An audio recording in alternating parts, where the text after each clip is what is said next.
Bonjour à tous, bienvenue. Le tollé soulevé par certains aspects de la proposition du nouveau code électoral n'aura pas empêché son adoption mardi dernier. Un code qui exclut les jeunes, dénonçait déjà le collectif des jeunes leaders politiques de la mouvance et de l'opposition. Un collectif né d'ailleurs dans la foulée de la protestation contre ce code. Service après-vente. Nous recevons aujourd'hui un des membres du collectif, Roméo Aïssegbe, leader fédéraliste panafricain. Il est le coordonnateur national de la Ligue panafricaine UMOJA. C'est un parti politique. Roméo Aïssegbe, bonjour. Bonjour, monsieur Vigila Français. Avec vous, nous parlerons aussi de cette loi qui va désormais régir le droit de grève au Bénin ou de la gouvernance Patrice Talon plus généralement. Mais en attendant, parlons de ce nouveau code. Malgré toutes vos protestations, il aura été adopté presque en l'état. Presque en état, mais il faut même reconnaître que ça a été revu à la hausse. Ah bon? Notre préoccupation. En tout cas, voilà ce contre quoi vous vous éleviez. Voilà. Et nous nous sommes dit qu'il reste deux étapes fondamentales. C'est-à-dire que il y a la Cour constitutionnelle qui est constituée rien que des sages. Et après cela, il y a la personnalité morale du président de la République qui pourrait aussi agir dans ce sens, compte tenu du fait que même après le vote, on entend dans la foulée, en tout cas, de toutes les manières, les analyses se poursuivent au sein de la population et ces deux institutions ont l'obligation d'écouter le peuple avant de pouvoir se prononcer. Très optimiste, vous trouvez tout de même à quoi s'accrocher, à quoi accrocher un espoir? Un espoir, je dirais, nous proposons ce qui pourrait sauver contre cette tentative d'exclusion d'une partie de la population pour ceux qui sont censés aller représenter toutes les couches sociales du Bénin à l'Assemblée nationale. Et nous avons compris le bien fondé d'un certain nombre d'articles, mais précisément pour ce qui concerne le cautionnement, nous trouvons que ce n'est pas le moment réellement qui est indiqué où il faut rehausser une caution, alors que nous reconnaissons qu'on soit de la mouvance ou de l'opposition, c'est d'ailleurs la vocation de ce collectif, que financièrement, nous ne sommes pas encore au point. Et sur le point de vue de l'éducation... Vous parlez des jeunes ou vous parlez plus généralement des Béninois? Nous parlons, nous les jeunes, nous sommes enfants d'une famille. Et les jeunes qui se déterminent aujourd'hui pour sauver ne serait-ce que le goût à la politique.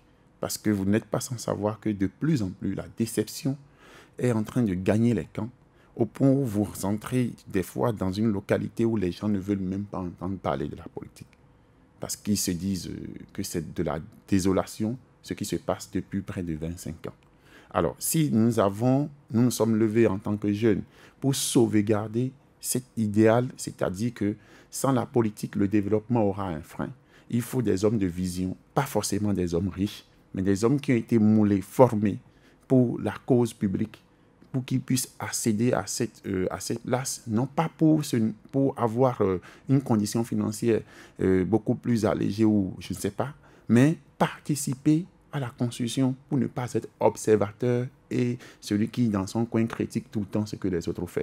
Et maintenant, nous trouvons que cette invitation à la vie publique, au débat public, serait encore conditionnée au fait qu'on soit riche, entre griffes, ou qu'on aille encore prendre de l'argent chez des concitoyens pour aller accomplir sa mission. Nous trouvons que c'est une contradiction à cela, parce que pour nous, aller à la politique, c'est un appel de vocation à laquelle on répond.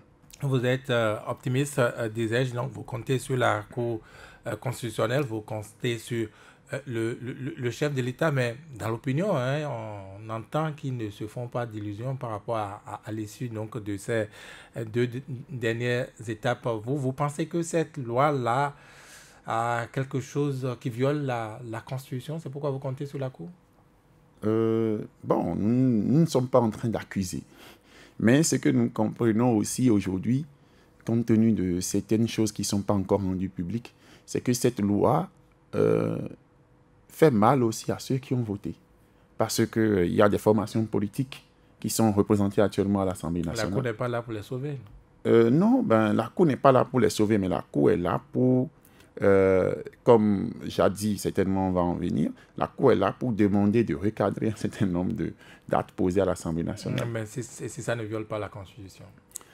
Je crois que le point sur lequel nous nous levons et que nous justifions est que le cautionnement très élevé exclut un certain nombre de catégories de citoyens à participer à la vie publique. 15 millions, ça exclut déjà.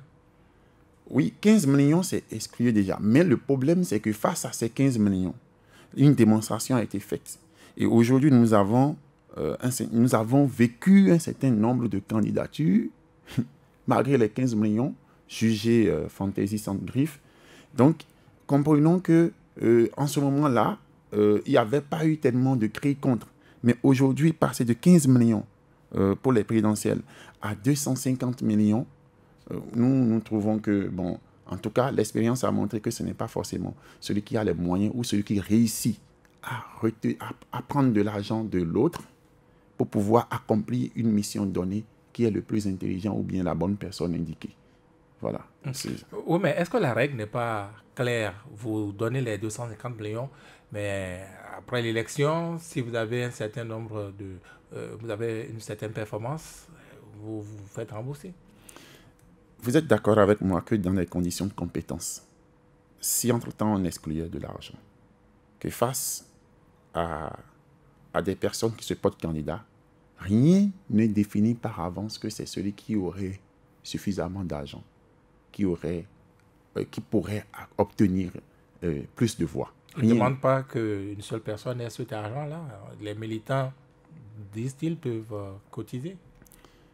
Vous savez, c'est justement sur cette expérience-là que le jour où le vote a été, en tout cas, c'était conclu à l'Assemblée nationale, moi j'ai souri. J'ai souri du moment où c'est une expérience et certainement, comme on le dit, ceux qui portent la roue vont subir. Parce que peut-être, comme on le dit, un aveugle qui dit à son prochain vis-à-vis devant lui, à un vis-à-vis devant lui qui va lui lancer un caillou, soit il a le caillou tout près de lui, dans la main, ou bien il a ça sous son pied. Mais l'expérience aidant, nous comprendrons d'ici quelques mois que ce n'est pas réellement faisable de constater que des citoyens puissent donner de l'argent à quelqu'un. Est-ce que déjà, on a déjà parlé de comment est-ce que le citoyen qui sortira de son argent pour envoyer un citoyen à l'Assemblée nationale pourrait avoir satisfaction? Jusque-là, est-ce qu'il y a déjà eu une loi votée depuis la première législature jusqu'à aujourd'hui, une loi votée à l'Assemblée nationale qui demande à ce qu'on prenne en charge les citoyens qui ne sont pas nantis ou qui sont démunis?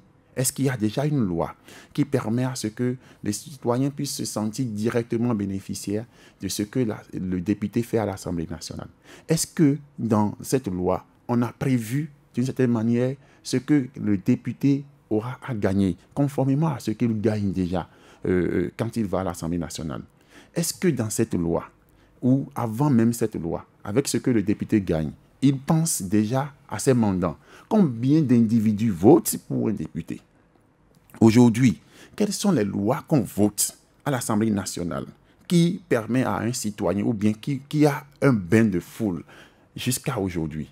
Donc, on n'a même pas encore préparé l'opinion publique, on n'a pas encore préparé la population et on est à 6 mois des élections, presque, et on vote une loi pareille où on devra dire à un citoyen qu'il faut qu'il cotise pour que je dépose un cautionnement. Ce qui est sûr, au bout du boulot, nous nous rendons compte que même si par acrobatie, certains arrivent à déposer ce cautionnement-là devant la population où ils vont parler, les gens vont leur poser la question de savoir comment est-ce qu'ils ont trouvé, parce que la majorité n'aurait vraiment pas cotisé pour quelqu'un.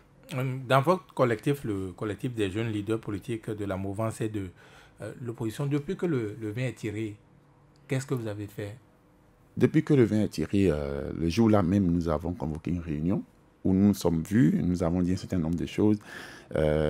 Et actuellement, la réflexion continue. Et comme nous avions annoncé, c'est que nous entendons faire des plaidoyers auprès des deux instances restantes. Parce que ce qu'il fallait faire, c'était un débat public qui devrait être fait. Ce que vous n'avez pas pu faire à l'endroit des députés. Les députés, puisqu'il était difficile de savoir qui était porteur de la loi. La preuve. Pourtant, ça a de visage. Bon, les dispositions en République du Bénin ne permettent pas à un citoyen de s'adresser directement à un bloc ou à un groupe de députés qui propose une loi. On peut s'adresser aux députés individuellement, non? Oui, mais qu'est-ce que ça va faire sur un député parmi 60 environ qui portent une loi? Mais nous avons attendu et peut-être que cette majorité savait qu'elle allait rehausser jusqu'à 49 millions de plus, par exemple pour ce qui concerne le cautionnement des législatives. Donc, il fallait vraiment attendre de voir jusqu'à où l'Assemblée nationale allait poser les pas et après prendre les responsabilités et avancer vers les instances restantes. C'est pour cela que nous sommes vus et actuellement nous décidons d'ici là d'aller demander, comme nous sommes en train de le faire, rencontrer le président de la Cour constitutionnelle et lui exposer de vive voix ce que nous trouvons. Est-ce que c'est le moment, n'est-ce pas, une pression sur la Cour? Ce n'est aucunement une pression. La Cour constitutionnelle, je crois, elle est ouverte. Elle peut refuser de vous recevoir. Oui, mais sa connotation nationale, en tout cas si le temps lui permettait, le président Djogbenou, tel que nous le connaissons, avec qui nous avons milité pour plusieurs causes, va quand même nous écouter. On sent que vous êtes dans l'art de la séduction. Pas l'art de la séduction. Vous savez, que ce soit le président de la République, que ce soit le président de la Cour constitutionnelle, c'est des personnes que moi, personnellement, j'ai connues et que j'ai fréquentées. C'est des personnes qui ont une capacité d'écoute et qui peuvent, en vous écoutant, se laisser influencer par le bien fondé des problèmes que vous leur posez, quel que soit le niveau ou le nombre de ceux qui les poussent à aller dans un sens ou dans un autre. Voilà. Donc, nous comptons sur ça. Et nous pouvons aussi rassurer la jeunesse aujourd'hui autodéterminée. Et que, premièrement, c'est une invitation à s'unir. C'est une invitation à se réunir. Non pas pour créer deux camps, des aînés ou des jeunes. Mais ce qui est sûr, nous savons qu'il y a 80% de la population qui se sentent concernés par cette affaire de cautionnement élevé. Dans quel sens qu'ils sont heureux de cela? Ils ne sont pas heureux parce que ce vote fait poser des questions à nos mamans et papas qui, excusez-moi, ne sont pas trop dans la langue de Molière. C'est-à-dire quand on leur annonce que désormais le cautionnement est élevé, on a fait des calculs, les gens demandent mais est-ce qu'il y a autant d'argent dans ce pays et pourtant nous, on souffre comme ça? Et donc, vous voyez un peu déjà la vision qu'on aura projetée des 99 prochains députés ou bien 83 prochains députés à l'Assemblée nationale. Mais c'est des gens qui sont super riches dans ce pays-là. C'est-à-dire ceux qui naguent sans problème financier. Voilà ceux qui... voilà. Imaginez déjà quelqu'un qui se porte candidat, qui insiste malgré tout ceci. On peut le stigmatiser immédiatement alors que ce n'est pas réellement le cas. Et nous pensons que pour pouvoir prendre en compte des personnes à l'Assemblée nationale qui doivent porter dans leur gène la souffrance quotidienne de la population, qui doivent pouvoir réfléchir comme du milieu d'où ils sortent, il faut réellement ouvrir la compétition à tout le monde.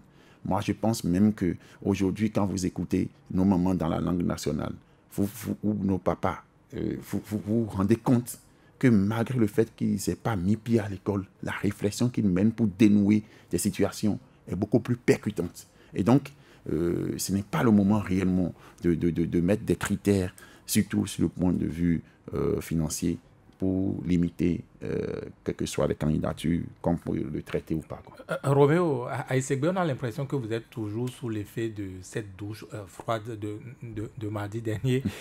On vous a reçu dans ce studio très incisif, très amer contre cette proposition de code électoral. On a l'impression que voilà, vous ne vous en êtes pas encore remis, vous ne savez même pas quelle stratégie il faut opposer à cela. savoir quelle stratégie, vous savez, ma réaction, telle que vous l'avez constaté, la différence dans le temps et tout ça, c'est aussi stratégique. Je le dis sans langue de bois, puisque c'est l'émission. Et nous avons dépassé une étape. Nous étions à une étape où il fallait, avant le vote, montrer ce que ça pourrait causer.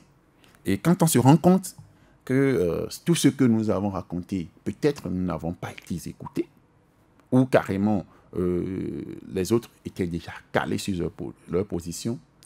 Et vis-à-vis des revendications, vous savez, il y a plusieurs étapes. Et il y a plusieurs manières. L'étape actuelle, c'est séduire le chef de l'État, séduire la Cour constitutionnelle. Pas séduire en tant que tel, mais leur montrer que si nous y tenons et que nous sommes aussi endurants, c'est qu'il y a un brin de volonté, il y a un brin de vérité dans ce que nous disons. C'est sûr que la plupart de ceux qui agissent, si vous écoutez presque toutes les stations radio et télévision de la place, vous allez constater que personne n'applaudit cette loi-là, alors qu'elle est censée venir de la majorité de la population, parce que ceux qui sont à l'Assemblée nationale représentent la population nationale. Tu as dit tout le peuple entier, environ 11 millions de Béninois. Et on se rend compte qu'il y a un souci. Ceux qui ont accès à l'information sont contre. Imaginez ceux qui ne savent rien de ce qui se passe à l'Assemblée nationale. Ceux qui ont accès à l'information, ceux qui peuvent lire, ceux qui peuvent comprendre, ceux qui peuvent parler. La majorité est contre. Et aujourd'hui, moi, je suis fier d'une majorité présidentielle dans laquelle je rencontre des aînés, pas que les jeunes, des aînés politiques aussi de la majorité présidentielle qui disent qu'ils ne sont pas d'accord. Donc, ça veut dire qu'il y a une démocratie plurielle au sein de la mouvance. Et donc, si cette démocratie plurielle ne dit rien à ceux qui portent coûte que coûte à augmenter pour dire limiter les candidatures, moi je crois que là il n'y a plus de candidatures. Il fallait procéder simplement à la nomination sur des critères donnés à l'Assemblée nationale. C'est-à-dire, vous avez de l'argent, vous n'êtes pas farfelu, vous n'êtes pas fantaisiste, vous avez les moyens d'assumer telle chose, vous pouvez aller à l'Assemblée nationale. Je crois qu'on pouvait faire ça et prendre les 83 plus riches Béninois, 99 plus riches Béninois dans les 12 départements et puis le jeu est joué. Vous avez dit, hein, dans, je vais le dire comme ça, la bizarrerie donc, de collectif que vous avez mis en place, à savoir les jeunes leaders, aussi bien de l'opposition que de la mouvance. Vous appartenez à la mouvance présidentielle. Est-ce que depuis que ce pas a été posé, il a eu une réaction en face, tout au moins vous, dans votre famille politique, on vous a appelé? Oui, c'est normal, mais c'est pas, sans vouloir indiquer exactement ceux qui nous ont appelés, c'est que ça allait dans les deux sens. Et c'est pareil quand nous avons fait la réunion avec les membres de l'opposition. C'est-à-dire ça allait dans les deux sens, de façon à ce que il y en a de la mouvance qui nous appellent, donc nos aînés de la mouvance présidentielle, qui disent bon, ce que vous dites, c'est un peu raisonnable, tenez bon. Mais il y en a qui disent, mais taisez-vous, vous n'avez pas besoin de vous exposer comme ça, vous n'avez pas... Laissez-nous faire. Donc, il y a ces deux volets. Comme dans l'opposition aussi, quand on s'est retrouvé la fois dernière, d'autres ont reçu directement de leurs mentors, je dirais de leurs aînés. Vous n'avez pas besoin d'aller exposer, ce n'est pas la capacité financière là qui nous manque. Donc, laissez faire, même si c'est porté à tel montant, nous irons. Donc, il y a quand même de part et d'autre des réactions qui vont dans un sens où moi, ce que nous avons conclu du moins, c'est que ceux qui ont les moyens ne se sentent pas concernés directement par cette loi-là, ce cautionnement, c'est-à-dire ces points-là. Donc, la jeunesse doit pouvoir réfléchir. Soit nous allons passer l'étape de jeunes en train de se chercher à nous éloigner, en nous éloignant de la vie politique du pays. Et lorsque nous aurions l'âge adulte et que ceux qui sont là maintenant seraient déjà certainement vieux et en retraite, ça va tomber sur nous.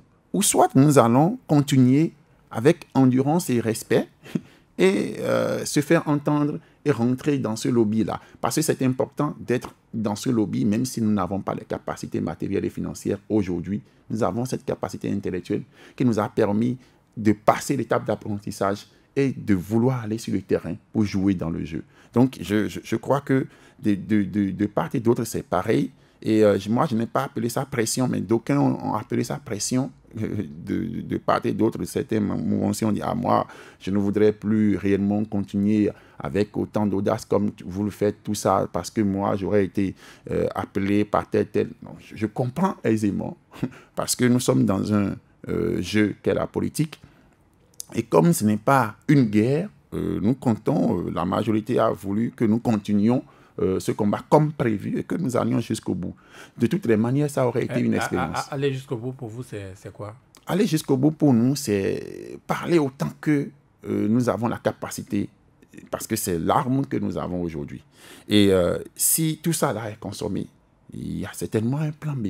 Le plan B, c'est que nous serons aussi, comme la jeunesse et la capacité font une, nous serons en mesure de tenter aussi d'aller d'une certaine manière pour démontrer que ce n'est pas parce que nous sommes incapables entre nous de nous unir et de gagner des combats que nous sommes en train de crier. Parce que certains ont pris ça comme du fainéantisme que nous sommes en train de cultiver sans vouloir nous donner des efforts, des moyens de combattre. Donc, ce qui est sûr, nous ne nous arrêterons pas en chemin. Oui, mais vous allez y arriver par quelle issue? Vous allez pouvoir réunir les 250 millions? Vous êtes sûr de pouvoir réunir ces 250 millions ou 249 millions pour les législatives?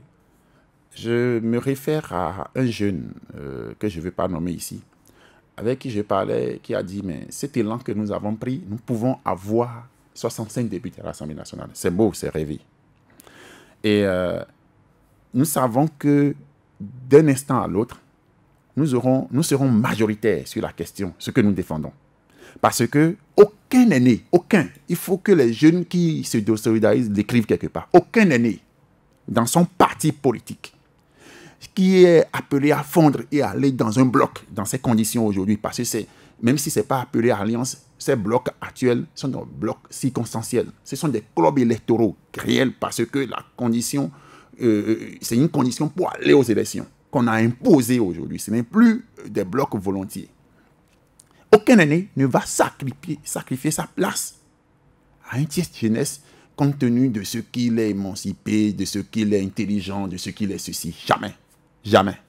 Jamais.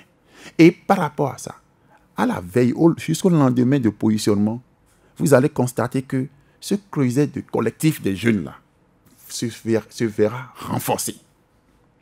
Et parmi d'autres viendront. Ça, nous avons la certitude. Vous allez constater que l'énergie avec laquelle je parle maintenant rejoint l'énergie de départ par rapport à cette question-là. Nous savons, moi j'ai la certitude que même des aînés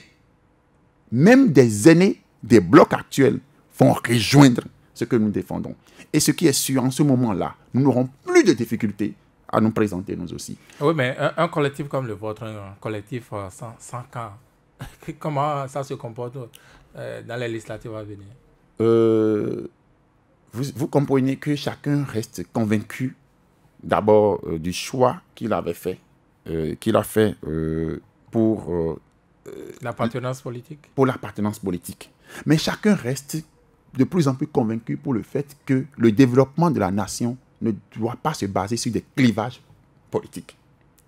Et quand on parle de l'Assemblée nationale, normalement, si vous lisez les textes et tout ça là, ce n'est pas sur des sensations ou des sentiments de clivage que des lois devraient être votées, parce que toutes les lois qui sont proposées et votées concernent tous les Béninois de tout clivage.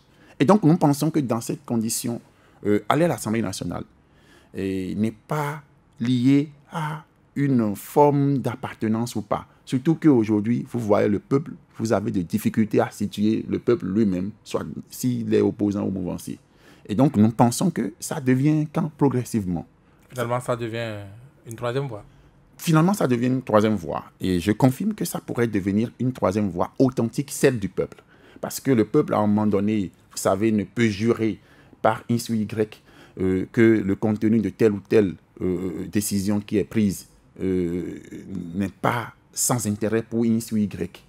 Il faut aujourd'hui, vu ce qui se passe, une voix, un groupe parlementaire à l'Assemblée nationale qui réfléchit sans vouloir faire sans donner le sentiment d'être proche de tel camp ou de tel camp. C'est ce que nous pensons progressivement, vu les actions de plus en plus qui se posent de part et d'autre. Pourtant, vous savez qu'on a 6-7 mois pour les prochaines législatives. Vous en aurez le temps? Si le temps qui reste n'a pas empêché qu'on mette des obstacles de plus en plus grands, je crois que là où abonde... c'est peut-être fait pour ça, justement. C'est fait pour ça. Mais comme la Bible, le livre que j'aime au-dessus de tout le dit, là où abonde le péché, surabonde la grâce. Maintenant, vous séduisez Dieu. Non, ne prenez pas ça comme ça.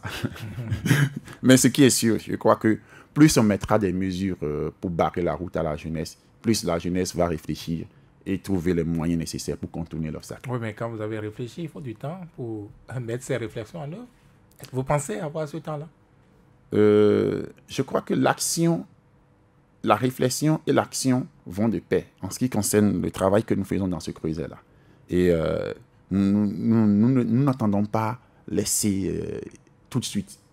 Et dans l'avancée, vous comprendrez que ce n'est pas une jeunesse qui s'est levée pour décevoir ceux qui ont espoir en eux. Parce que les retours que nous avons, les aînés, les moments des marchés et autres qui nous appellent pour dire vous avez notre soutien, nous donnent l'espoir de continuer dans ce sens-là. C'est très important. Les députés BMP vous diront aussi que les moments des marchés les appellent. Et qu'ils agissent pour ces moments, pour ces jeunes, justement.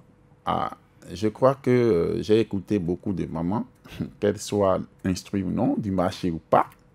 Et aujourd'hui, des mamans trouvent une contradiction nette entre la question du cautionnement et l'invitation de la femme dans la vie politique.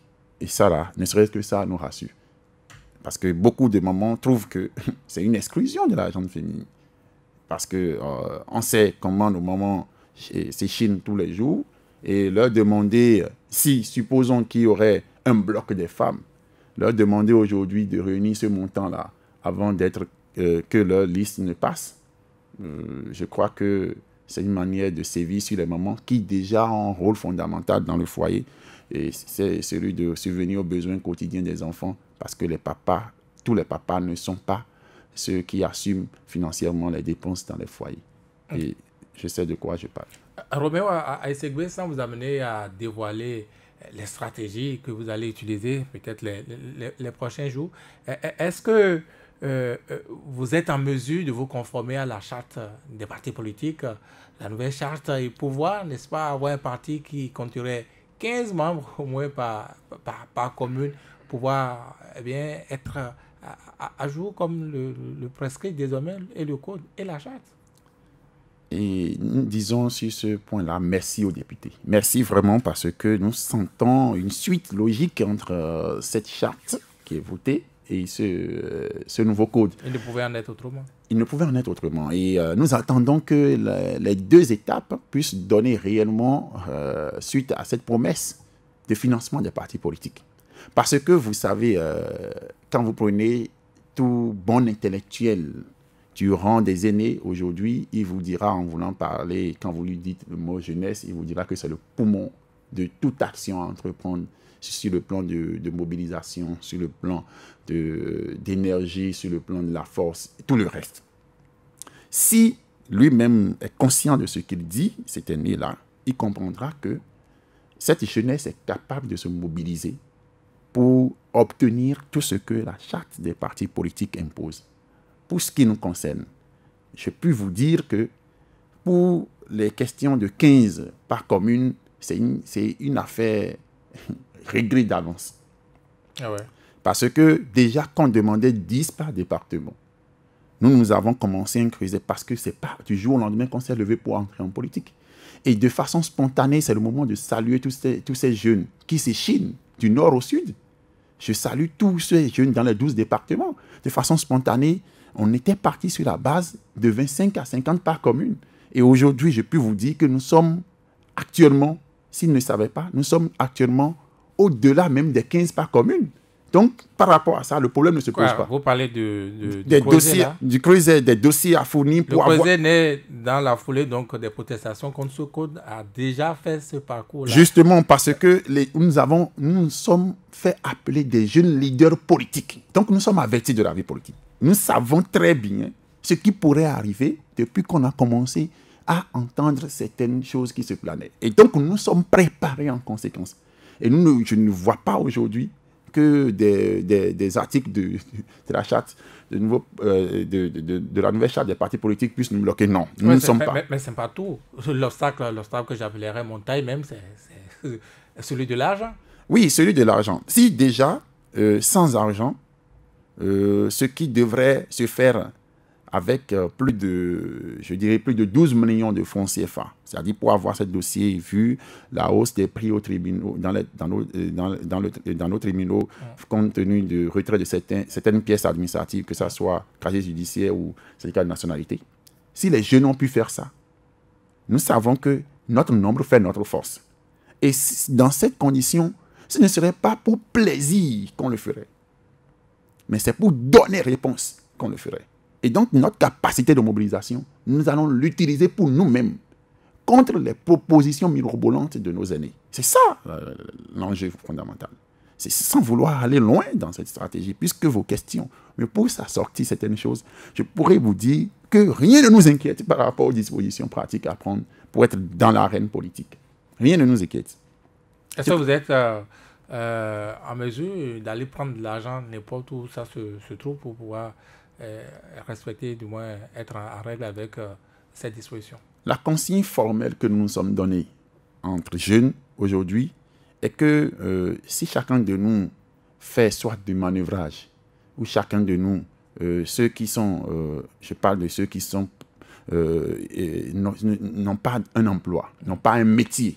Je ne parlerai pas d'emploi. Moi, j'ai un métier, je suis technicien génie civil, je suis consultant en bâtiment.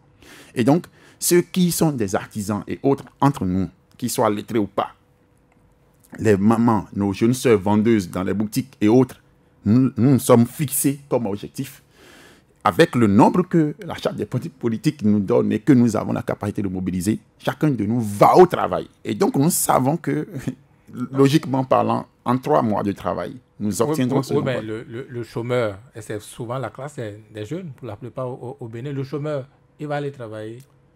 Il va aller faire quoi où? C'est justement pourquoi j'ai parlé de manœuvrage. Il va aller travailler sur les chantiers de construction de maisons, c'est ça? Les chantiers de construction de maisons, en tout cas, vous savez, quand vous avez un obstacle devant vous, vous vous donnez les moyens d'aller avec traçabilité vers cela. Et vous parlez du Bénin, la conscience politique est aussi ancrée comme ça chez les jeunes? Les jeunes qui aspirent aujourd'hui à opiner, à être dans l'arène où il faut opiner, donner son avis, donner l'avis de la jeunesse en général sur des questions de décision qui engagent tout le monde, sont décidés à faire tout ce qu'il faut faire pour s'affirmer. Ils sont combien? Vous parlez là de votre collectif? Peut-être même de votre bureau seulement? Non, je compte sur toute la jeunesse. Parce que cette jeunesse béninoise n'est pas paresseuse. Cette jeunesse veut travailler. C'est une invite ou c'est une assurance? Une assurance et une invite au groupe restant. Parce que, une assurance premièrement, parce que les jeunes que moi je rencontre, même sur le campus d'Abomey-Calavi ou sur le campus de Parakou, ceux que je rencontre sont armés du désir de travailler. Et nous avons élaboré nous-mêmes des lois proposées à l'Assemblée nationale sur lesquelles nous allons agir en lobby pour que cela réponde à l'aspiration de la jeunesse qui veut travailler. Oui, mais peut-être les jeunes des universités, les jeunes des campus, c'en est une, mais les jeunes qui font les députés, ceux qui font le chef de l'État, ce n'est pas forcément eux, ce n'est pas le nombre là, à aller chercher forcément.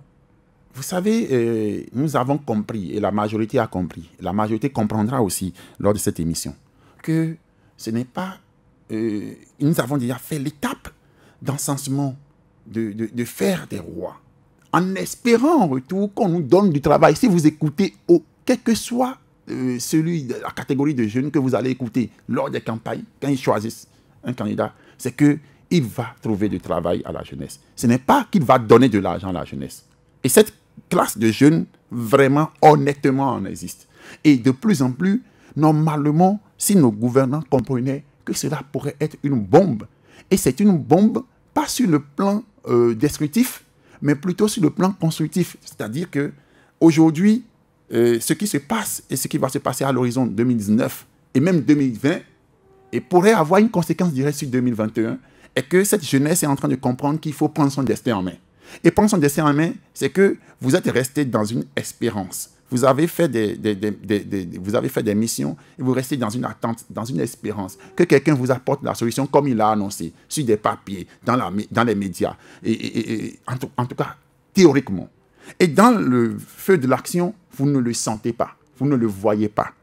Vous ne voyez même pas la conséquence, en tout cas, vous ne voyez pas l'impact direct sur votre vie quotidienne. C'est le moment pour la jeunesse. Et cette jeunesse-là, ce n'est plus à éduquer. Cette jeunesse s'est déjà rendu compte de la réalité. Et par rapport à ça, je vous assure, nous n'aurons aucun effort à faire parce que nous ne nous proclamons pas leaders de la jeunesse. Mais nous proclamons tous les jeunes leaders, en fait. Donc, c'est des leaders autour des projets. Il n'y a pas une hiérarchisation au sein de la jeunesse. Nous comprenons que l'enjeu est de taille et il faut aller dans ce sens-là pour notre autodétermination. Donc, Roméo Aïssegbe, vous dites aux jeunes ce matin que malgré la caution donc, de 249 millions à payer pour les législatives, 250 millions pour la présidentielle, c'est possible. Oui, c'est possible parce que il faut juste que cette jeunesse et la population entière puissent conclure quelque chose. Si les jeunes autodéterminés, sans parrainage, les jeunes non influençables sont dans l'arène politique, ils battront ceux qui y sont. Donc, plus les autres cherchent des armements pour empêcher la candidature déjà. Il faut comprendre qu'il faut que nous puissions avancer et aller dans l'arène. Puisque notre présence est déjà un signe de victoire. Notre présence déjà dans la candidature est un signe de victoire. Et donc, il faut nous donner nécessairement des moyens d'être présents et de pouvoir influencer. Voilà ce que je peux dire à cette jeunesse. En attendant la naissance, la création de cette troisième voie-là, ce qui va être déterminant, ce qu'on connaît en tout cas pour les législatives à venir, c'est et l'opposition et le pouvoir. Bon, peut-être en plan B, quelle pourrait être alors l'attitude de la jeunesse au cas où, disons, elle n'a pas le choix, elle est en face de ces deux blocs? Et ce qui est sûr, dans les deux sens, ça aurait été passionnant, cette lutte. C'est-à-dire que si nous arrivons, malgré nos efforts, ce qui n'est pas envisageable en temps avant même que l'on arrive, si nous arrivons à ne pas atteindre les objectifs, ça voudra dire que la suite nous donnera raison. C'est-à-dire que la population aura le temps de constater et de vivre réellement ce que cette jeunesse a vu de loin pour empêcher que ça n'arrive.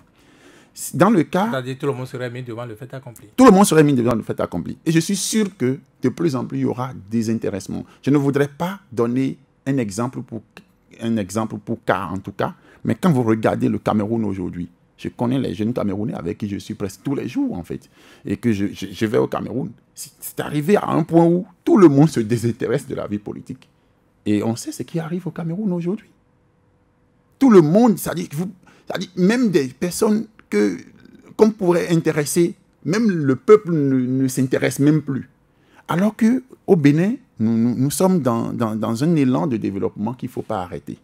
Et si tout de suite, quelque chose arrive et qui bloque la voie à la relève. Vous parlez de quel développement? Parce que ceux qui agissent à l'Assemblée disent que c'est pour le développement du Bénin, justement. C'est pour freiner, pour parler ainsi, les freins qui sont sur le chemin du développement du Bénin. Bon, moi, je pense que le développement d'un pays, sur le point de vue de la politique, c'est la manière dont on arrive à faire participer à la vie politique toutes les tendances, toutes les couches. C'est la manière dont on fait des réflexions en associant tout le monde au point où ce qui sort comme résultat est incontestable. Mais quand on va vers des lobbies, des espaces où il faut réfléchir et qu'on exclut déjà une bonne tranche, comprenez que ceux-là se considéreront comme des gens n'ayant pas participé à l'élaboration et donc soit ils subissent, soit ils s'excluent carrément du pays. Et ce que nous constatons dans les mers de Libye vers l'Italie et tout ça, on sait. Soit tout le monde reste là et il n'y aura pas le goût vraiment dans la vie politique. Vraiment, c'est ce qu'il faut éviter. pour ce qui arrive au Cameroun aujourd'hui. Il ne faudrait pas que ça arrive au Bénin. Vous n'avez pas répondu à la question, Roméo Aïssegbe. Si pendant les législatives prochaines, les listes qu'on a en face, c'est les listes de l'opposition, donc peut-être les listes de ces députés de la minorité qui ont voté contre ce code et les listes comportant des députés BMP. Quelle va être l'attitude de la jeunesse? Je crois que dans ce cadre, au risque de ne pas dire quelque chose qui compromet la démocratie, je dirais que la démocratie aussi donne le droit de s'abstenir. Vous pensez que c'est la meilleure attitude? Mais si vous êtes... Vous abstenez, ben, on aura quand même 83 députés. C'est un signe fort. Je me rappelle, dans ce pays, nous avons vécu une élection, j'étais encore un peu plus jeune, où le candidat vis-à-vis du général Mathieu Kérékou avait refusé d'y aller. Les élections de 2001. Et après, celui qui devrait venir là, l'actuel président de l'Assemblée nationale, aussi a désisté. Et on sait quel goût ça avait eu. Mais ça n'a pas empêché qu'à l'issue de l'élection, qu'on ait un président. Oui, mais c'est du point de vue de la communauté internationale. Pensez-vous que c'est un point? C'est avantageux, ça? Je ne crois pas. Le Bénin est toujours là. Le Bénin est toujours là, mais nous avons conclu après que nous avons reculé. Parce qu'aujourd'hui, des gouvernements qui se succèdent ont dit qu'il y avait eu de la pagaille. Et donc, on trouve qu'il fallait refaire. Est-ce que nous allons continuer à refaire à chaque fois? Est-ce que vous imaginez qu'en 2021, qu'on soit encore obligé de déconstruire tout ce qui se construit aujourd'hui, de démolir et de recommencer? Une perte de temps énorme, alors que les autres peuvent raconter le début de leur histoire il y a 99 ans dans les autres pays. Vous pensez que c'est important d'exclure des gens comme ça et que par la force des choses ou l'endurance ou la persévérance, ils arrivent au pouvoir et disent donc puisque ça a été fait sans nous, il faut que nous fassions tout, nous recommencions tout. Vous pensez que c'est... Est-ce qu'en réalité, cette loi-là, ce n'est pas contre ce contexte de prise de conscience de la jeunesse, effectivement, d'une éventualité d'une troisième voie, comme vous le dites sur le plateau? C'est pourquoi je dis que ces obstacles renforcent de plus en plus ce qui va aider le pays à avancer.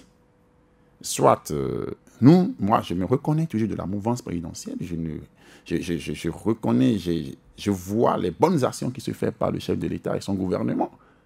Et si nous avançons, pour ne pas vous devancer, aujourd'hui, moi, je me rends compte que hormis le programme d'action du chef de l'État, il y a un poids lourd. Un poids lourd, c'est les nouveaux mouvanciers qui se sont ajoutés. Qu'est-ce que vous voulez dire? Qui appelez-vous nouveaux mouvanciers? C'est-à-dire que ceux qui n'étaient pas dans la logique de son combat politique au départ et qui sont arrivés et qui veulent toujours rester dedans. C'est eux qui vous empêchent de vivre? Pas de vivre, ils n'empêchent personne de vivre, mais j'ai l'impression qu'ils influencent un certain nombre de lois. J'ai l'impression que pour être plus confortable, ils sont un peu en train de faire une pression. Ils acceptent tout, c'est ça?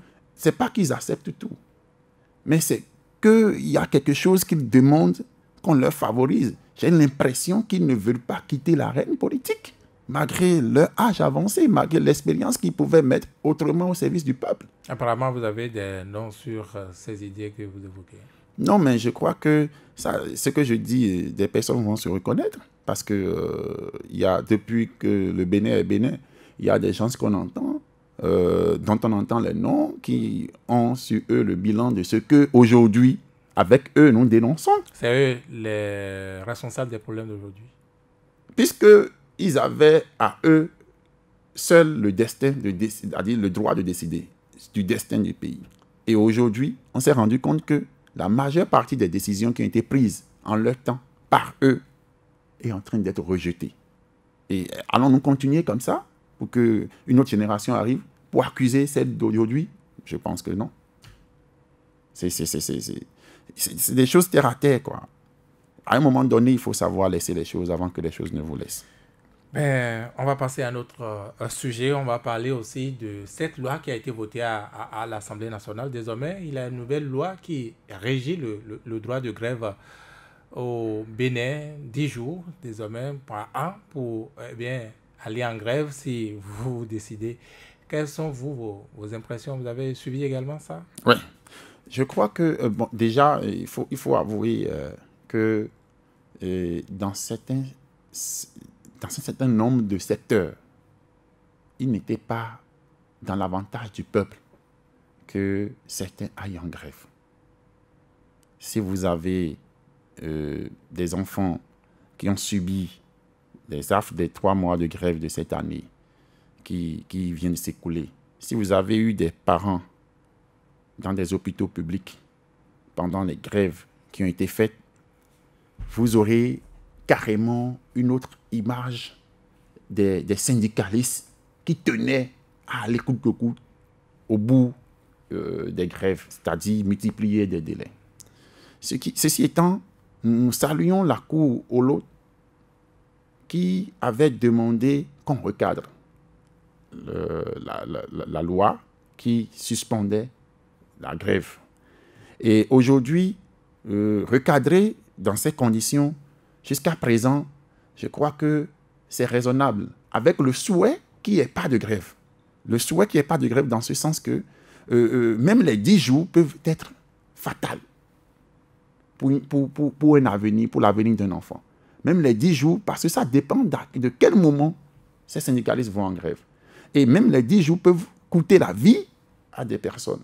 Et donc, je crois que, d'une certaine manière, ce qui est souhaitable et qu'on pourrait réparer, et qui n'est pas déconnecté du sujet que nous avons abordé tout à l'heure, c'est qu'il faut une vie politique potable qui permet de situer les responsabilités, qui permet de donner confiance aux fonctionnaires et à la population tout entière, au point où nous puissions passer ces étapes où les fonctionnaires soient obligés d'aller en grève avant d'obtenir gain de cause. Il faut aussi que nous puissions recadrer notre vision de la fonction publique afin qu'on ne se voit pas en tant que syndicaliste comme quelqu'un né ou bien comme une organisation née pour faire des bras de fer et faire du chantage en laissant le travail que cherchent beaucoup d'autres personnes. Malgré les appels à satisfaire aussi les revendications des travailleurs, si je vous comprends bien, vous appréciez donc cette loi-là en l'état, mais n'est-ce pas une violation aussi des droits de l'homme, n'est-ce pas un peu une entorse à la démocratie, une telle loi? Je crois que si nous allons nous référer aux droits de l'homme, nous avons aussi, les enfants aussi ont le droit d'être instruits. Les citoyens malades ont le droit d'être soignés. Et donc chacun ira avec des arguments qu'il faut. Je crois qu'il faut une bonne politique. Et aujourd'hui, les conditions dans lesquelles nous sommes, où chacun de nous, que ce soit de la mouvance ou de l'opposition, nous trouvons qu'il faut aller, que le gouvernement doit faire des lobbies, doit faire des plaidoyers, doit chercher des moyens, aller faire des prêts, demande de prêts ainsi un peu partout.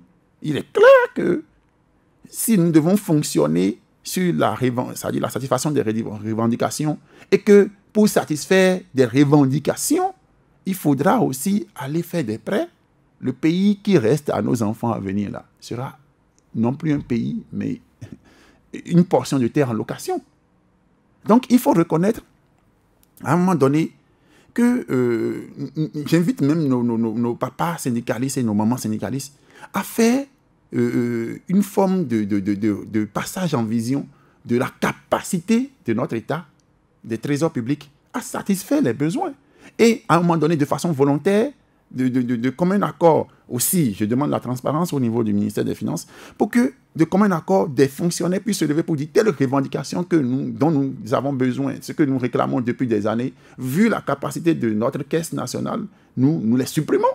Il faut arriver dans le sens du patriotisme à agir ainsi. Non plus se dire, nous avons commencé à demander ceci depuis 12 ans, on n'a pas obtenu à cela, ça ajoute ceci. Non, il faut que de façon patriotique, les travailleurs aussi trouvent dans ce creuset-là des sens de gracier l'État par rapport à un certain nombre de dépenses qu'ils réclament. et amélioration des conditions de vie et tout ça, je crois que l'humain est fait pour s'adapter à toutes conditions dans lesquelles on le met. C'est le temps des auditeurs à président, de numéro 66 75 72 72 ou le 64 44 02 44. Et nous avons déjà notre tout premier auditeur. Allez, bonjour, bonjour. Je suis Jean Coton. Bonjour, monsieur Coton. Monsieur ICB. Bonjour. C'est bien ICB, hein? Oui, ICB. ICB, oui. Ok, bonjour. Bonjour, monsieur.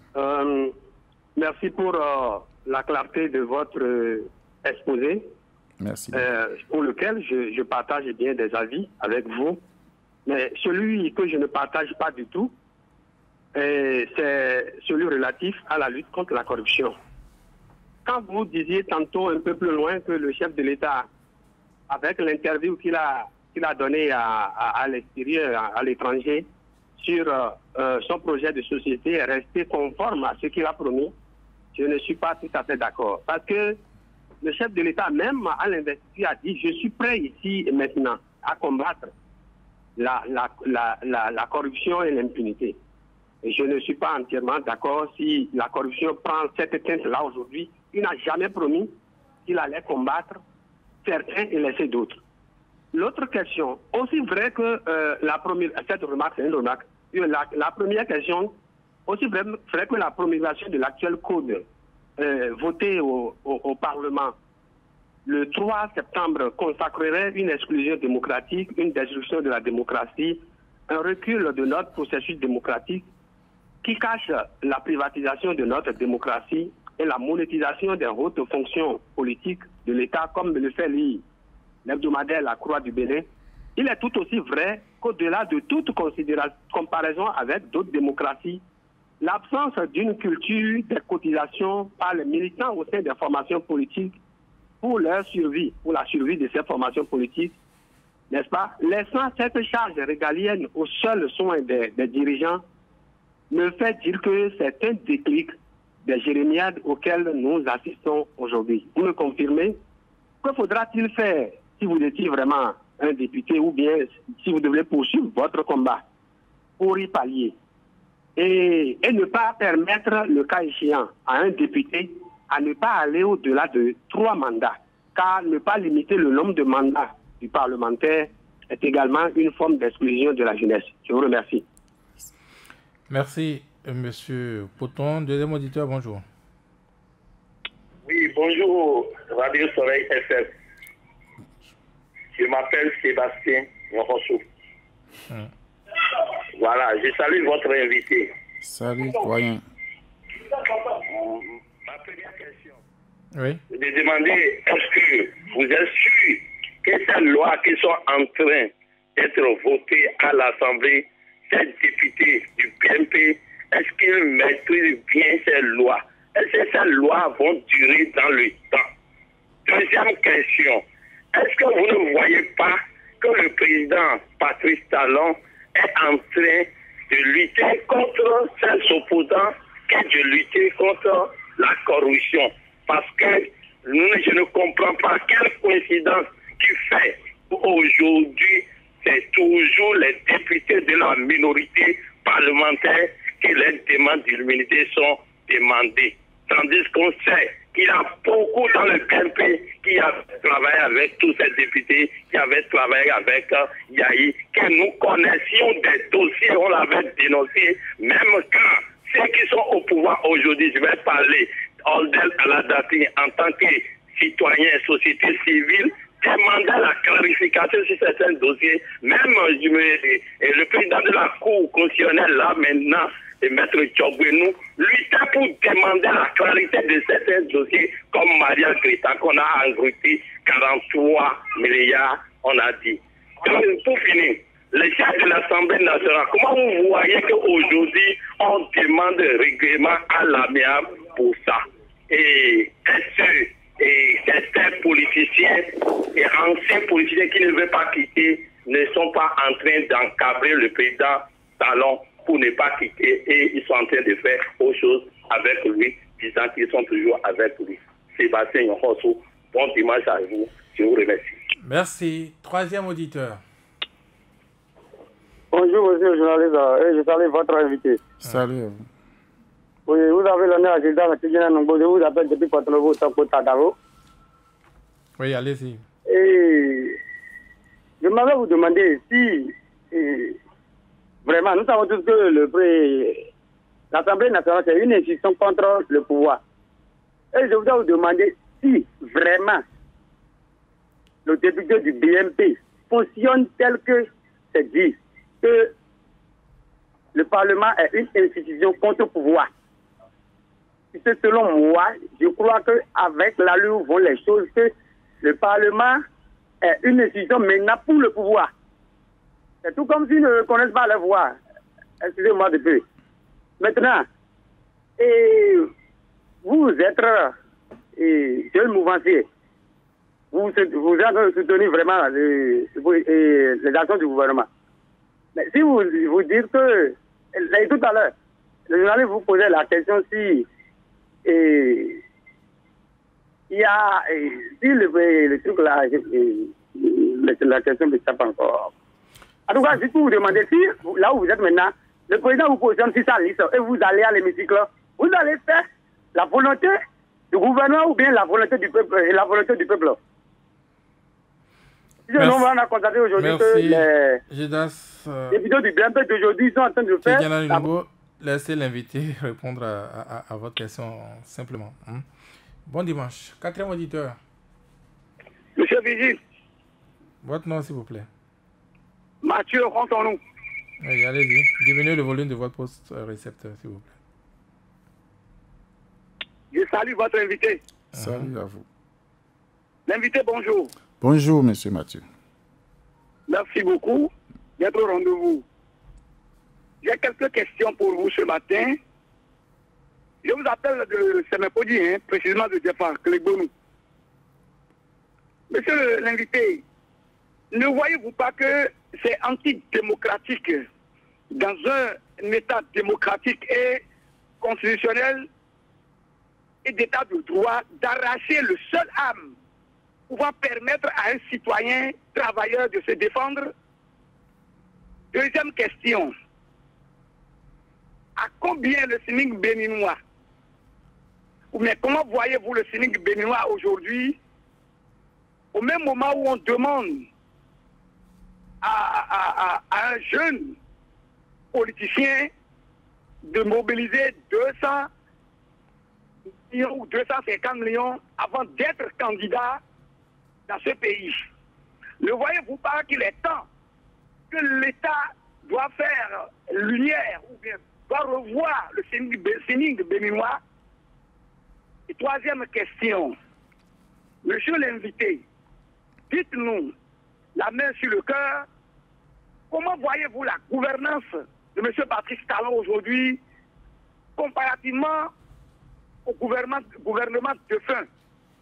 Enfin, je vous demanderai très respectueusement, monsieur l'invité, est-ce que aujourd'hui, ne voyez-vous pas qu'on est en train de vouloir écarter les femmes du système politique au même moment où on voudrait faire leur promotion? Très bon dimanche à vous et bonne émission, monsieur Vigile. Merci. Bon dimanche à Mathieu. Rentrons-nous. 5e auditeur, bonjour. Bonjour, monsieur Vigile. Bonjour. Timothée, depuis Avrancourt. Allez-y, monsieur Timothée. Je salue votre invité. Je vous salue aussi. Merci, monsieur l'invité. J'ai suivi avec une attention chirurgicale votre exposé. Monsieur l'invité, n'est-ce pas sans savoir que depuis un bon moment, le pays est en crise? Et ce n'est pas la faute au gouvernement. Ce n'est pas la faute à Patrice Talon, voyez-vous. Mais j'ai saisi quelques phrases dans votre exposé tout à l'heure et je m'en vais vous dire. Nous sommes en train de voir d'ici quelques jours que le droit de grève est en train d'être arraché chez certains agents, surtout les travailleurs. Alors, pensez-vous que les 10 jours pourrait, n'est-ce pas, permettre aux travailleurs de revendiquer véritablement de leurs droits? La première question. Deuxième question. On a demandé qu'avant d'être éligible aux élections présidentielles et aux élections législatives, il faut rassembler une caution de 200 millions, n'est-ce pas? Alors, ce faisant, ne voyez pas qu'on est en train de donner la chance aux vieux barons qui ont pillé, n'est-ce pas, l'économie de ce pays, d'être toujours les pierres, les véritables pierres de ce pays. Monsieur le journaliste, voilà mes 2 questions. Je vous remercie et bonne émission à vous. Merci. Nous prenons le 6e auditeur. Monsieur le Vigile, bonjour. Bonjour. Toussaint, Wané Edou. Bienvenue. Cher invité, bonjour. Bonjour, monsieur Toussaint. 2 questions pour vous ce matin. Ouais. Depuis le début de cette émission, vous ne faites que parler au nom de la jeunesse. Et moi, je voudrais savoir si la jeunesse dont vous portez la charge, qui fustige les cautions votées par les honorables députés par rapport aux élections, est la jeunesse de l'opposition. Puisque au sein de la mouvance présidentielle, que vous et moi appartiennent, il y a plus de jeunesse il y a plus de jeunes que dans l'opposition. Avant que le vote de ce code électoral ne passe à l'Assemblée, les honorables ont reçu le oui de la jeunesse de la mouvance présidentielle. Deuxième préoccupation, ne pensez-vous pas que le Bénin est mieux géré aujourd'hui qu'avant? Toussaint Ouanendou, excellente journée de travail à vous. Merci.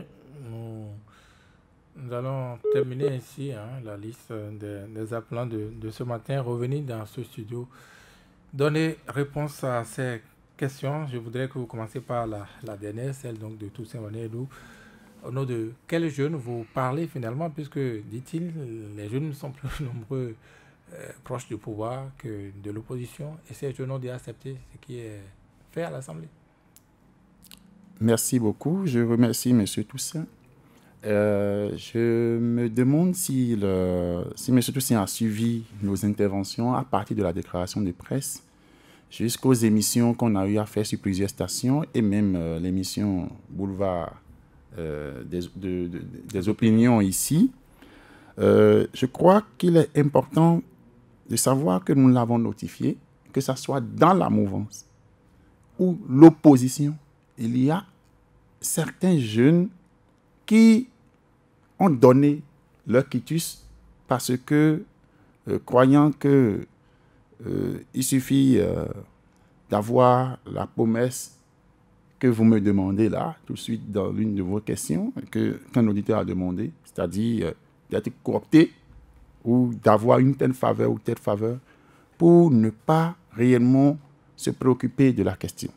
Donc, cette question sur le cautionnement, c'est-à-dire sur le oui au cautionnement par un certain nombre, en tout cas une catégorie de jeunesse, nous ne l'avons pas occulté. La preuve, quand on a demandé dans le Creuset, que ce soit dans la mouvance ou l'opposition, une certaine catégorie de jeunes ont refusé d'être solidaires pour cette cause-là. Donc, moi, je ne suis pas surpris. Pour sa deuxième question, je crois que s'il a suivi réellement l'émission, jusque-là, en tant que mouvancier, en tant que jeune, j'ai reconnu un certain nombre d'actions, de chronologie, de logique dans l'action du chef de l'État. Et le gouvernement, et même sur un certain nombre de plans de lutte, je l'ai dit clairement, je crois que si l'émission est rediffusée, ça pourrait rendre beaucoup plus de service à notre frère Toussaint, que je salue au passage.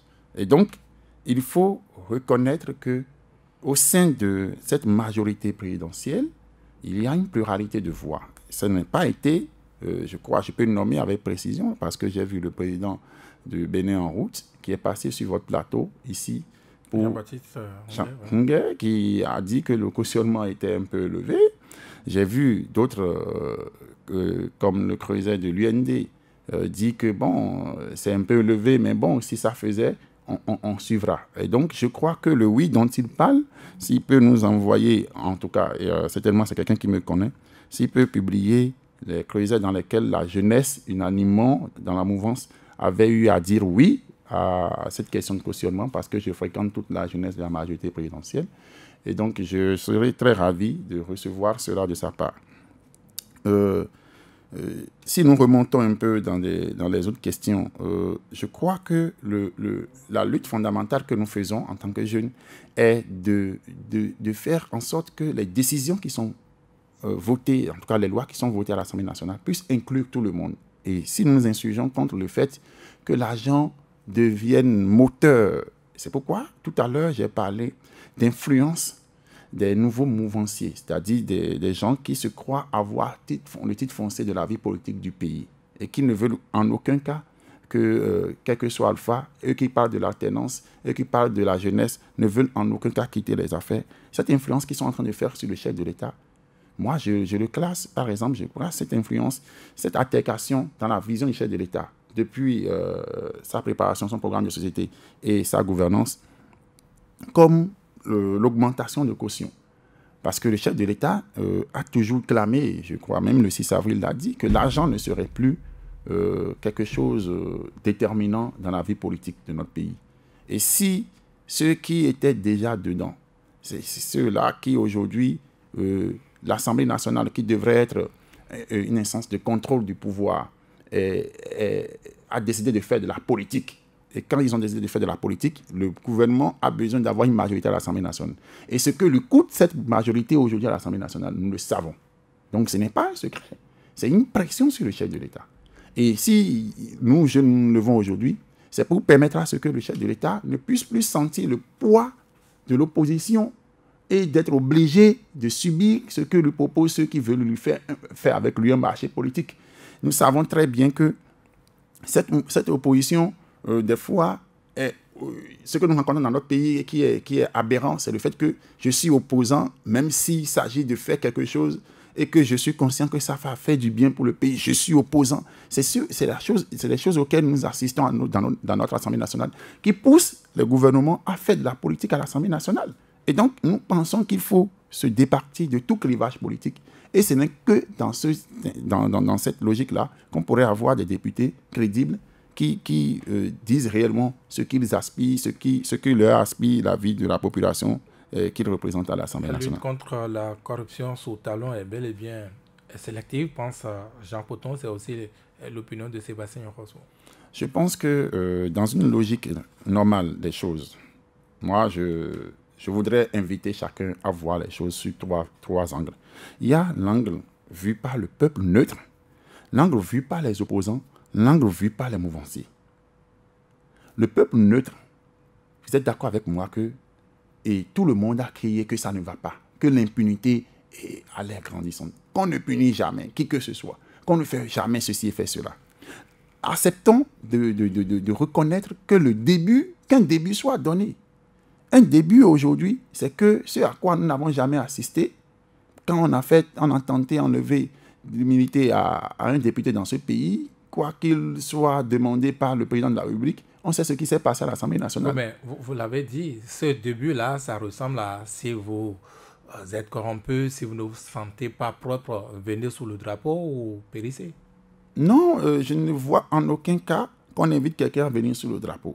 Vous avez dit vous-même qu'il y a des pilleurs autour du chef de l'État. Je dis que des gens vont, comme l'a dit le général Mathieu Kérékou, les gens vont à la mouvance pour se protéger. Alors, si aujourd'hui, vous voulez balayer, vous voulez faire un nettoyage, ou bien je dirais même, vous voulez enlever des sarments de votre arbre, des branches de votre arbre, est-ce que c'est la branche sur laquelle vous êtes assise que vous allez commencer à couper le premier? Moi, je pose cette question à tout le monde. Bon, donc c'est le cas actuellement. Si la logique est que vous voulez couper toutes les branches de l'arbre et que vous devez commencer par le haut pour descendre, vous êtes obligé de vous asseoir sur des branches et en couper d'autres au fur et à mesure. Et je crois qu'aujourd'hui, cette logique de lutte contre la corruption va rattraper tout le monde, quelle que soit la position qu'elle occupe, parce que c'est déjà lancé. Le temps qu'on coupe les autres branches. En tout cas, suivons la logique. Parce que, vous savez, le processus peut s'arrêter aussi des fois quand vous ne savez pas où vous envoyer. Et aujourd'hui, je crois que ceux qui sont cités, il y a un auditeur qui a dit quelque chose de pertinent, que d'autres ont commis le forfait avec eux quand ils étaient dans le régime précédent. Si c'est le cas et que les autres sont envoyés devant la justice pour parler, je ne crois pas qu'on puisse citer quelqu'un dans un dossier au tribunal et qu'on empêche la personne de venir répondre. Et donc, si ceux-là qu'on a aujourd'hui, qui se croient être pris parce qu'ils sont opposants, s'ils savent que le forfait qu'on leur reproche, il y a d'autres qui sont dans la mouvance et qui sont coupables, qu'ils les citent devant les tribunaux. Pour ou contre la limitation des mandats des députés? ça fait partie c'était le deuxième point fondamental de notre conférence de presse.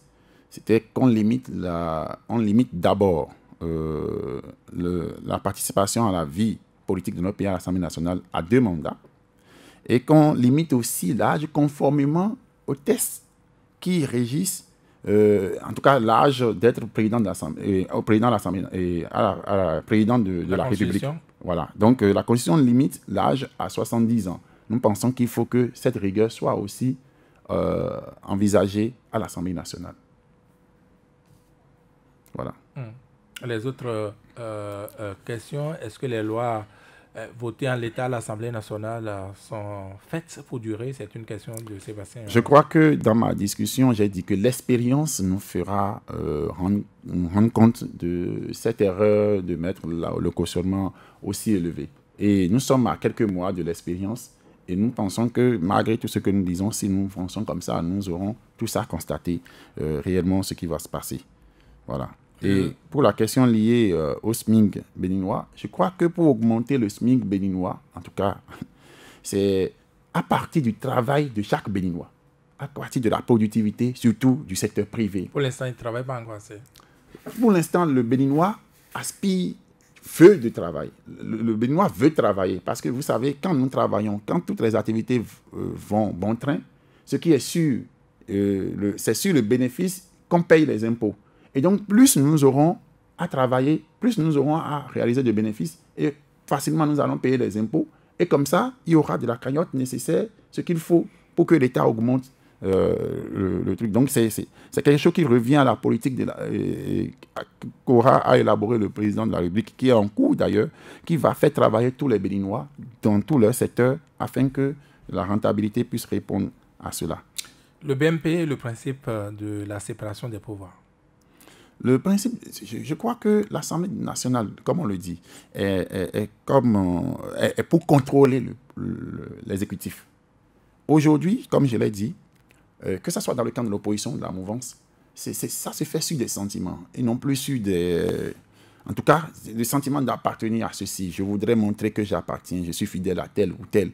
Et on a laissé carrément de côté cette mission. Et c'est justement pour redorer le blason, pour redonner espoir à la vie politique, que nous pensons qu'il faut plus de jeunes déterminés et éveillés à l'Assemblée nationale. Et donc, nous sommes tous conscients, le bilan des députés, en tout cas des vétérans de l'Assemblée nationale. Et nous les connaissons. Et nous voudrions qu'il y ait une... Qui vous dérange particulièrement? Nous voulons qu'il y ait un renouvellement. Du moment où l'alternance au pouvoir à la tête du pays se fait, il faut une alternance aussi à l'Assemblée nationale. C'est ce que nous souhaitons. Puisqu'on parle de l'Assemblée nationale, le règlement à l'amiable donc du chantier en conflit, le chantier de construction de l'Assemblée nationale, vos impressions, c'est ce que demandait aussi un autre auditeur. Oui, je crois que ce dossier a pris d'autres tournures où d'autres instances interviennent au niveau du point de vue de la justice. Et je crois que l'audit qui a été fait, les résultats, en tout cas d'une certaine manière, ont été mis sur la place publique par le gouvernement. Et si on parle de règlement à l'amiable, je voudrais que chacun comprenne que c'est toujours cette députée qui avait agi sous le mandat, le régime précédent, qui sont toujours mis en cause, et d'autres entrepreneurs qui sont toujours aux affaires, je veux dire, et des entrepreneurs qui ont eu à travailler sont toujours là. Et tous, il faut reconnaître, tous ceux qui sont cités dans ce dossier ne sont pas de la mouvance, ne sont pas de l'opposition. Une dernière question très rapidement, comparaison gouvernance Talon et Yahi. C'est incomparable, nettement mieux, nettement clair par rapport à Talon. Je crois qu'aujourd'hui, le Talon a une vision, on a un programme, on sait où on en est dedans. Et par contre, sous Yahi, il y avait trop d'improvisation. Honnêtement, il faut le reconnaître. Est-ce que 10 jours vont suffire pour revendiquer et obtenir donc satisfaction? Si ça ne tient qu'à moi, je pourrais même plaider auprès des syndicats de ne jamais faire de grève. Nous arrivons au thème de cette émission, Roméo Aïe-Ségué. Je vous remercie particulièrement pour l'invitation. Je remercie tous les auditeurs et toutes les personnes intéressées par la vie politique du pays. Et j'invite toute la jeunesse, sans clivage, sans considération de clivage politique, à s'impliquer de plus en plus dans notre vie politique. C'est en allant au charbon qu'on pourrait éventuellement nous rendre utiles à la nation. Voilà ce que je demande.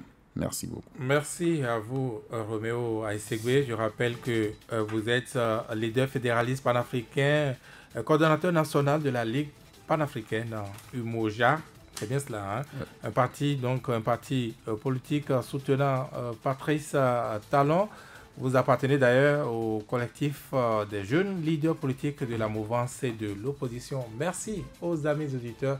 Georges pour nous assurer la réalisation technique de cette émission. Sans langue de bois, c'est encore dimanche prochain.